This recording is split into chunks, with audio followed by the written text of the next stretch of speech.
Professeur Boters, est-ce que je peux d'abord vous demander de bien vouloir vous présenter, de me parler de ce centre d'intérêt qui nous amène à discuter aujourd'hui du diabète?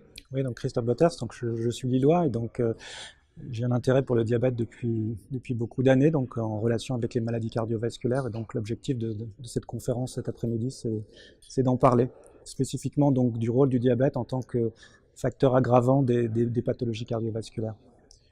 Et alors vous avez dit malencontreusement depuis beaucoup d'années, donc avec du recul, Oui. est-ce que la relation entre les maladies cardiovasculaires et le diabète, on peut quand même en parler, a évolué au cours de ces dernières années? Alors, la question est intéressante et importante, c'est-à-dire que depuis 20 ou 30 ans, on sait que le diabète aggrave le pronostic des pathologies cardiovasculaires et c'est en particulier vrai pour l'infarctus du myocarde. Ce qui est important à voir, c'est que les thérapeutiques ont permis d'améliorer le pronostic de manière constante, donc les patients vont mieux. Mais ce qu'il faut bien imaginer, c'est que la différence entre diabète et non-diabète reste tout à fait importante et relativement constante, c'est-à-dire que le surrisque apporté par le diabète demeure. Ce qui laisse à penser qu'on a des traitements qui marchent sur l'infarctus de manière globale chez tous les patients, mais qu'on n'a pas trouvé encore le traitement spécifique qui permet de réduire le gap qui existe entre les diabétiques et les non-diabétiques.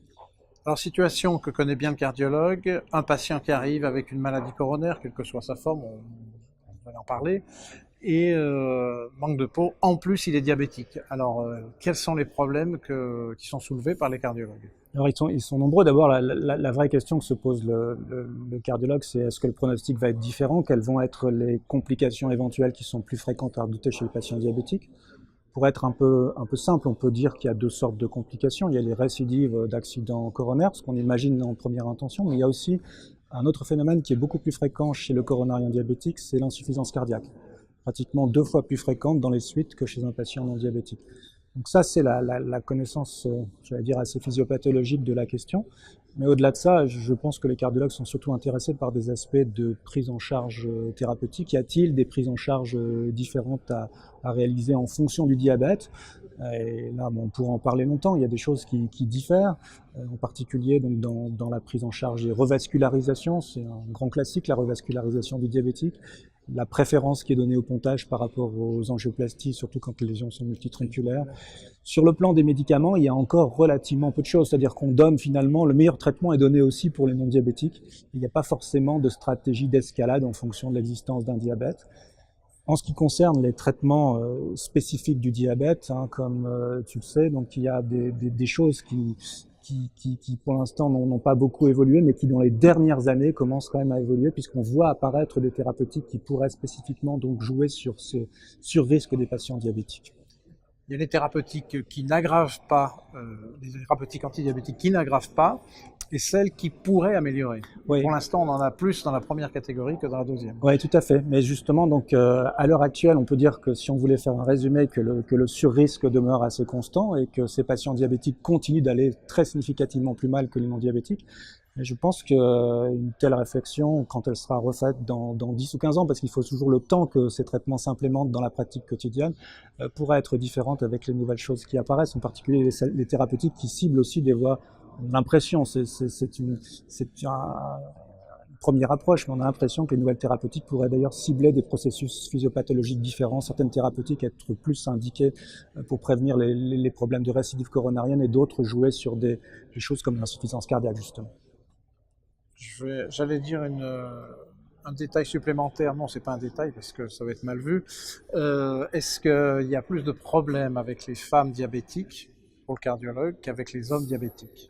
En général, donc le risque est présent, quel que soit le sexe des patients. Donc ça reste une problématique qui est réelle, quel que vous soyez un homme ou une femme. Mais justement, je profite de ta question pour revenir sur un point.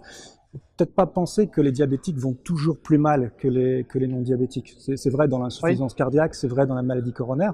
Mais par exemple, en ce qui concerne une pathologie très connue, qui est l'anévrisme de l'aorte abdominale, c'est peut-être des choses qui sont moins évidentes pour un cardiologue, mais un patient diabétique qui a un anévrisme de l'aorte abdominale va progresser moins vite qu'un patient non diabétique. Donc il y a quand même quelquefois des choses qui sont un peu moins graves chez les non diabétiques. Et ça, je pense que c'est très intéressant parce que ça traduit vraiment qu'il y a des processus physiopathologiques différents, avec probablement une physiopathologie beaucoup plus fibrosante chez le patient diabétique et qui donc a des inconvénients quand on parle d'insuffisance cardiaque, mais qui peut avoir quelques avantages quand on a une dilatation aortique.